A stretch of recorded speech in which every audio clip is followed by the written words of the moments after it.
అసలు పండగలు పబ్బాలు చేసుకోవాలా లేదంటే అదే భయాందోళనలో ప్రజలు ఉండాలా అనేది ఒకసారి చూద్దాం. నీ పేరేంది కాక? నరసింహ.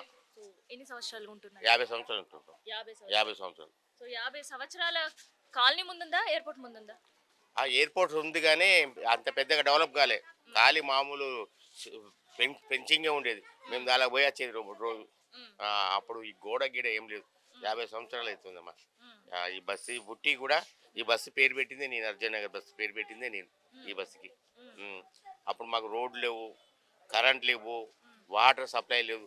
మేము ఒక బిందె కావాలంటే ప్యాడేజ్ పోతే పొద్దున పోతే 12 గంటలకు దొరుకుతుంది ఒక బిందె వాటర్, నీళ్ళ గురించి. అలాంటి అంత కష్టంలో ఈ బస్సు నిలబడ్డది. ఆ బస్సు గురించి అనేక విధాలు కష్టపడడం. ఇప్పుడు ఎయిర్ పోస్ట్ వాళ్ళు వచ్చి తీసేస్తాం, వెళ్ళిపోండి వెళ్ళిపోండి అంటుండ్రు. ఎట్లా ఏడికిపోతాము, ఏడు ఉంటాం. మొన్ననే గోడ పెట్టి 1 ఇయర్ అవుతుంది మేడం. ఆ 1 ఇయర్ అయిన కానీ మామూలు వేధిస్తుండ్రు. ఎయిర్ పోస్ట్ వాళ్ళు వచ్చిండ్రు. ఆ 3 అంతస్తుల బిల్డింగ్ ఉన్న వాళ్ళను 2 అంతలు చేస్తాం, 4 అంతల బిల్డింగ్ 2 అంతలు చేస్తాం అని వార్నింగ్ ఇచ్చిండ్రు. వాళ్ళకి నోటీసులు కూడా వచ్చేసినాయి. ఆ విధంగా ఎయిర్ పోస్ట్ వాళ్ళు చేస్తుంది మేడం. ఎంతవరకు కరెక్ట్ అనిపిస్తుంది? మాకైతే ఏమీ అనిపిస్తుంది కరెక్ట్గా. వాళ్ళు చెప్పుకుంటా పోతూనే ఉన్నారు కానీ ఎవరు వచ్చి ముందు వచ్చి మీ పోతే ఉంటాయి, మేము మీకు ఇక్కడ కాకపోతే బయట ఇస్తాము అట్లా కూడా అంటలేదు. ఏమంటలేదు మేడం. వచ్చినప్పుడల్లా బెదిరిస్తాను. మాకు భయం. అందరూ పండగలు కూడా చేసుకోకుండా అయిపోయింది మాకు. దసరా చేసుకోకుండా అయిపోయింది, దీపావళి చేసుకోకుండా అయింది. ఇప్పుడు 2 నెలలు అయిపోయింది మేడం ఇప్పటికి. ఇదే పని అవుతుంది. ఇంతకుముందు వేరే ఛానల్ కూడా వచ్చింది, 2 ఛానల్ వచ్చి కూడా వాళ్ళు గతంలో 50 సంవత్సరాల నుంచి ఎప్పుడైనా ఇప్పుడు ఇల్లు నిర్మాణం అయ్యేటప్పుడు కూడా ఎయిర్పోర్ట్ పక్కనే ఉంది, వాళ్ళకి తెలియలేదా? వాళ్ళకి తెలుసు మేడం, ఎందుకు తెలియదు? ఇప్పుడు ఇంత పెద్ద బిల్డింగ్ కట్టేటప్పుడు వాళ్ళకి ఎంత తెలియదు మేడం. ఇంతకుముందు బిల్డింగ్ కట్టేటప్పుడు వచ్చేది కంటోన్మెంట్ వచ్చి కట్టదు బాబు అట్లా ఇట్లా అని చెప్పేది. ఇప్పుడు అసలు వాళ్ళు అచ్చుడే మానేసుకున్నారు కంటోన్మెంట్ వాళ్ళు. ఎవరు వస్తలేరు మేడం. ఇప్పుడు 2 కట్టినా 4 కట్టినా ఎవరు వస్తలేరు. అచ్చుడు లేదు. వాళ్ళు ముఖం చూపెట్టి కూడా పోతలేరు కంటోన్మెంట్ వాళ్ళు. ఎయిర్ పోస్ట్ వాళ్ళు మొన్న వచ్చి అందరినీ బెదిరిస్తారు మేడం. ఆ విధంగా ఉంది. ఇప్పుడు ఈ 50 సంవత్సరాలు ఎప్పుడైనా ఇట్లాంటి బెదిరింపులు విన్నారా? ఒక్కసారి వచ్చింది. ఒకసారి కంటోన్మెంట్ వాళ్ళ తరఫున ఒకసారి వచ్చి బెదిరించిండ్రు. ఇక అంత నుంచి ఇంతవరకు ఎవరు రాలే. ఇంకో 2 మంత్స్ నుంచే ఛానల్లో వస్తాను. ఈ మళ్ళీ ఎయిర్ పోస్ట్ వాళ్ళు వచ్చిండ్రు. మీరు మిమ్మల్ని తీసేస్తాం, మీరు బయటికి వెళ్ళిపోవాలి, 4 అంతస్తులది 2 అంతలు చేస్తాం, 3 అంతస్తులు 2 అంతలు చేస్తాం అని బెదిరిస్తాను మేడం. ఏమనిపిస్తుంది అని ఉండలేక రేవంత్ రెడ్డి కొత్తగా వచ్చి డ్రామా పెట్టిండు. అది ఆయనను పెట్టిండు, రంగనాథన్ పెట్టి ఇవన్నీ చేస్తుండే పద్ధతే మేడం. ఇన్ని సంవత్సరాల నుంచి లేదు. ఇప్పుడు ఆయన వచ్చి పెడితే ఏం బాగుంటుంది? పేదలకు మేలు చేసేది ఒక్క మాట లేదు. 2000 పింఛను 4000 చేస్తాను, 6,000 చేస్తున్నాను. ఆ బస్సు ఆడోళ్ళకు 2,500 ఇస్తానన్నారు. ఏది లేదు. ఏమి ఇస్తాను మేడం? ఏమి ఇస్తలేరు. ఆ సర్కార్ ఏమి ఇస్తలేదు. ఇంతకుముందు ఆ కేసీఆర్ ఉన్నప్పుడైనా కొద్దిగా మేలు అయింది కానీ ఇప్పుడు ఈయన వచ్చి ఏ మేలు చేస్తలేడు. మాకు బాధ అనిపిస్తుంది మేడం. ఎవరైనా వాళ్ళకు కూడా కష్టమే కదా మేడం. 2 అంతలు 3 అంతలు కట్టిండ్రు. జాగ కట్టిన తర్వాత అప్పుడు కట్టినప్పుడే వచ్చి కూలి కట్టద్దని చెప్పాలి. కట్టిన తర్వాత ఇప్పుడు మేము కట్టద్దు కూలి దిగుతాం అంటే ఎట్లుంటుంది మేడం? ఇప్పుడు ఆయన ఎంతో కష్టపడి పొలం అమ్మో, ఇల్లమ్మో, జాగమ్మో ఇవి కష్టపడి డబ్బులు తీసుకొని కట్టిన తర్వాత ఇప్పుడు కూలి దిగితే ఎట్లుంటుంది మేడం? అది మంచి పద్ధతి కాదు. అది విరమించుకోవాలి వాళ్ళు. ఆ కూలి చేతను విరమించుకొని సైలెన్స్ ఉండాల్సిందే మంచిది. గణేష్ మేము కూడా 25 సంవత్సరాల 25 ఇయర్స్ నుంచి అనుకున్నాం.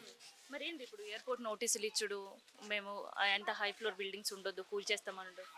అట్లయితే చెయ్యొద్దు మేడం. ఎందుకంటే చాలా సంవత్సరాల నుంచి ఉంటున్నారు పబ్లిక్. నేను కూడా ఉంటున్నా కానీ నేను కూడా రెంట్కి ఉంటున్నా. కొందరు అయితే చాలా ఓనర్లు అయితే మొత్తం బిల్డింగ్లు కట్టిండు. కానీ అట్లయితే చేయకూడదు మేడం. ఎందుకంటే చాలా ఇప్పుడు కొందరు ఊర్లలో అమ్మేసి వచ్చి పొలాలు ఇక్కడ వర్క్ మంచిగా నడుస్తున్నదని కష్టపడుతున్నారు కదా. కష్టపడి ఏదో చేసి కట్టుకుంటున్నారు. ఇక్కడ అంతా 99% లేబర్సే ఉంటారు మేడం. అంటే కూలికి పోయేటోళ్ళు కొందరికైతే కూలీ ఒకరోజు చేయండి కూడా గడవది కొందరికి. అట్లాంటి వాళ్ళు కూడా ఉన్నారు. అందరు ఉన్నారు ఇక్కడ. అవి కొందరు ఇక్కడ తీసుకొని రెంట్కి కూడా ఇచ్చేటోళ్ళు ఉన్నారు. అట్లా ఉన్నారు. ప్రతి ఒక్కళ్ళు ఉన్నారు ఇలా. కానీ మొత్తం అయితే తీయద్దు మేడం అట్లా. మేము ఇక్కడ నివాసం ఉండబట్టి మేము దగ్గర ఇప్పుడు ఒక 55 ఏళ్ళు 52 ఏళ్ళు నేను ఉన్నామా. నాకంటే ముందు నుంచి ఒక 10 సంవత్సరాల ముందు నుంచే ఉన్నారు ఇక్కడ. అప్పుడు ఇప్పుడన్నా ఇంకా ఇట్లా జనాలు కనబడుతారు కానీ అప్పుడు జనాలు కనబడలేదు. మేము ఈ ఇంత లోతు దిగబడుతుండే. అలాంటి అప్పుడు కూడా మేము ఇక్కడ నివసించి మేము ఎన్నో బాధలు పడి ఎన్నో కష్టాలు పడి మేము ఎంతో బాగా ఇంత దోమలు తట్టుకొని ఇక్కడ లాట్రిన్ లేవు, బాత్రూమ్ లేవు, ఏం లేవు. అప్పుడు మాకు ఇంత ఇబ్బంది కలగలేదు. ఇప్పుడు అన్నీ అయినాక ప్రతి ఒక్క లీడరు వచ్చిండు మా దగ్గర, ఓట్లు కావాలని తిరిగారు, మీకు అది చేస్తాం ఇది చేస్తాం అని. అటువంటి అప్పుడు మాకు రోడ్లు వేసిర్రు, నల్లలు ఇచ్చిర్రు, కరెంట్ ఇచ్చిర్రు. ఇవన్నీ ఇచ్చినాక ఇప్పుడు అన్నీ చక్కబడ్డాక తీసేసామంటే మాకు ఎంత బాధ ఉంటుందమ్మా.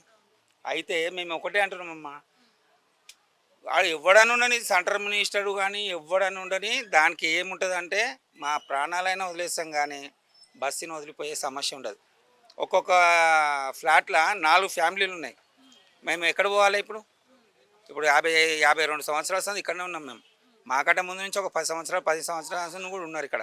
ఇక్కడ ఏం లేకుండే అలా అంటే అప్పుడు ఎవరేం సపోర్ట్ చేయలే. ఇవాళ అన్నీ మంచిగా అయిపోయినాక వచ్చి మేము తీసేస్తామంటే అది కుదరదమ్మా. కష్టం కాదు, మేము నానా బాధలు పడవలసి వస్తుంది. ఇంకోటి మాకు సర్వసత్తాన ఉన్నప్పుడు ఆయన ఏం చేసిన అంటే వేరే దిక్కు ఇప్పిస్తామన్నాడు. అంటే మేము అన్నాం మాకు అవసరం లేదు, మేము ఇక్కడనే ఉన్నాం, మేము ఇక్కడనే కొనుక్కున్నాం, ఇక్కడనే మేము బతున్నాం, ఇక్కడనే మాకు సర్వం ఇక్కడనే అని చెప్పాము మేము. అన్నప్పుడు సరేలే అని చెప్పిండు. 50 గజాలు ఇస్తామని రామారావు చెప్పిపోయాడు. ఆల్రెడీ మాకు ఒక 5 పట్టాలు కూడా ఇచ్చిండు ఇక్కడ.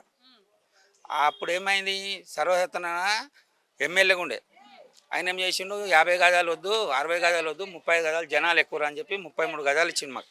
ఇప్పుడు ప్రతి ఫ్లాటు ఇక్కడ అన్ననగర్ నుంచి అర్జునగర్ వరకు 33 గజాలే ఉంటుంది ఇక్కడ. ఆ 33 గజాలలో ఒక్కొక్క ఫ్యామిలీ 4 ఫ్యామిలీలు 3 ఫ్యామిలీలు 1, 2, 3 ఇట్లా కష్టపడి వేసుకున్నాం. ఇప్పుడు వచ్చి మీరు అమాతంగా మేము మీ ఇల్లు తీసేస్తాం, మీకు అది చేస్తాం ఇది చేస్తాం అంటే వచ్చినోడు ఇక్కడ చచ్చిపోతాడు కానీ బతికైతే పోరాడు. వాడు వచ్చినోడు చచ్చిపోతాడు, లేకపోతే మేమన్నది చచ్చిపోతాం. ఇంకోటి మేము అంతే కదమ్మా, రూపాయి కూడా పెట్టింది ఎందుకమ్మా? ఇప్పుడు మేము మంచిగా బతకాలి, మా పిల్లలు బతకాలి, అంతే కదా. మేము అమ్మాయిల పని చేసుకున్నాం ఇక్కడ. అన్నీ మేము అందరం ఆఫీసర్లు ఎవ్వరు లేరమ్మ ఇక్కడ. కష్టపడి రోజు 500 వస్తే 300 ఖర్చు పెట్టుకుని 200 వెనకకి వేసుకొని అప్పు చేసుకొని లేకపోతే ఊర్లో భూములు అమ్ముకొని వచ్చి ఇక్కడ మేము కష్టపడి కట్టుకున్నాం. కానీ ఇప్పుడు మా తాత ముత్తాతలు సంపాదించింది ఏం లేదు, ఎక్కడ లేదు. మాకు వేరే జాలు పోయి బతకాలన్నా కానీ మాకు ఏం లేదు. అది పరిస్థితి మాది.